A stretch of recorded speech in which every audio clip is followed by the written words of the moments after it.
Okay, one of the chapters in this book is called the cliches of love. I talk about a lot of the phrases that we hear in pop culture and pop music and love songs, but also in the way that people simply talk about their relationships and people they love. And I make the point that these phrases are really detrimental to having a healthy relationship. And I list a whole bunch. I think I did a video or two about some of the common cliches of love that I have a real problem with, that we need to stop saying.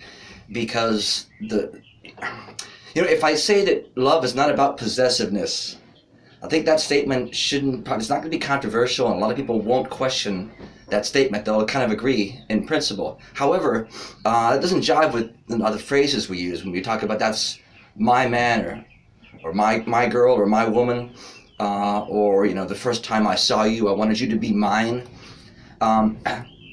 Two things. That's a real feeling. And I talk about, it segues into another chapter. I talk about the different parts of our brain that help explain the different aspects of our psyche.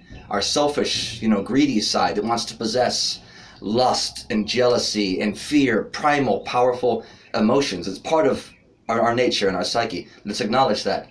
But again, let's also let's not choose to allow those to be the best of who we are. See, that's not being an evolved, mature person to just respond to those primitive, selfish desires. And so this phrase I want to talk about more in detail is just, you hear it all the time. It's the idea that I need you. I need you. What does that mean? I mean, obviously, if you stop and think about it, I think what it means, without people expressing it verbatim, the idea they're trying to express is they can't be happy without you. If you leave them or die, they can't go on with their life. Right? It's over dramatic. You hear it in, I think, movies, certainly in love songs.